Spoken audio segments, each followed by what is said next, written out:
Bonjour chers collègues, chers amis. Aujourd'hui, nous allons parler de la génération de courant électrique, plus précisément des différents tribogénérateurs qui, je pense, se trouvent dans chaque maison. Nous commencerons par un tribogénérateur simple. C'est un élément piézoélectrique. Voyons maintenant simplement comment il fonctionne, grâce à quoi cette étincelle est produite. À l'intérieur du contact piézoélectrique, il y a deux éléments en céramique. Un élément s'appelle donneur d'électrons et l'autre élément s'appelle accepteur d'électrons. Naturellement, nous extrayons la charge électrique du donneur d'électrons grâce à la friction, c'est-à-dire que lorsque nous cliquons ainsi, il y a friction entre deux plaques l'une contre l'autre, un déplacement, et en même temps, des charges électriques sont générées, que nous pouvons voir ici. Les voilà. Ici, il y a un courant assez important. Amis, on pourrait certainement penser qu'on pourrait éventuellement utiliser ce générateur pour peut-être alimenter certains consommateurs. Mais nous devons effectuer un travail mécanique constant pour que de l'électricité soit produite, c'est-à-dire que nous devons constamment cliquer. Théoriquement, bien sûr, nous pourrions créer un mécanisme qui cliquerait ainsi et produirait de l'électricité en même temps, mais nous devons à nouveau connecter ce mécanisme à l'électricité. Idéalement, ce mécanisme devrait être connecté à l'électricité qui est produite précisément par ce générateur. Cependant, en règle générale, l'électricité produite par le générateur n'est pas suffisante pour alimenter le mécanisme, car il y a toujours des pertes dans le mécanisme. C'est de la chaleur, c'est du son, c'est du bruit, c'est un champ électrique, un champ électromagnétique. Alors, mes amis, c'est ainsi que fonctionne le générateur piézoélectrique, le contact piézoélectrique. Je pense que beaucoup de gens ont utilisé des briquets piézoélectriques. Et maintenant, vous savez d'où vient l'étincelle électrique. La voilà. Comment fonctionne notre générateur?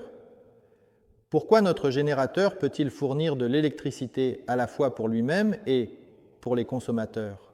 Examinons comment notre générateur est conçu et pourquoi il est capable de fournir de l'électricité pour faire fonctionner ses propres composants et unités, tout en pouvant également restituer l'excédent, produire un surplus d'électricité et alimenter tous les différents consommateurs qui y sont connectés. Passons maintenant à notre tribogénérateur.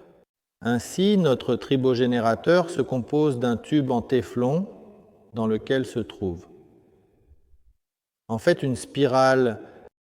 Nous avons également ici des collecteurs de courant. Maintenant, je vais vous montrer seulement un, le plus grand, qui est celui-ci. C'est un collecteur de courant. Voici notre très important collecteur de courant. Et le principe de ce générateur est le suivant. C'est un aliment et un réducteur en même temps. On y verse de la poudre dans cet aliment, notre poudre spéciale.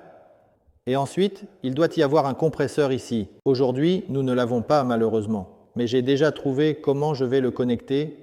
Il fonctionne avec 12 volts et j'ai trouvé comment je vais le connecter. Demain, nous le ferons certainement. Donc, il doit y avoir un compresseur ici. Il doit être connecté ici et nous devons fournir de l'air comprimé ici.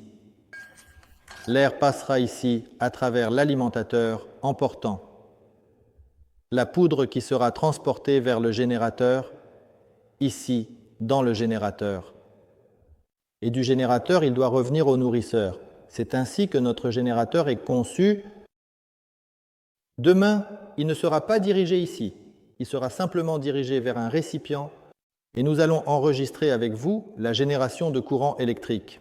Vous verrez combien de courant électrique est produit à partir de la poudre et nous ne prendrons même pas notre poudre époxy, mais nous prendrons de la farine ordinaire et nous vous démontrerons que toute substance est composée de charges électriques et qu'il est même possible de générer de l'électricité à partir de la farine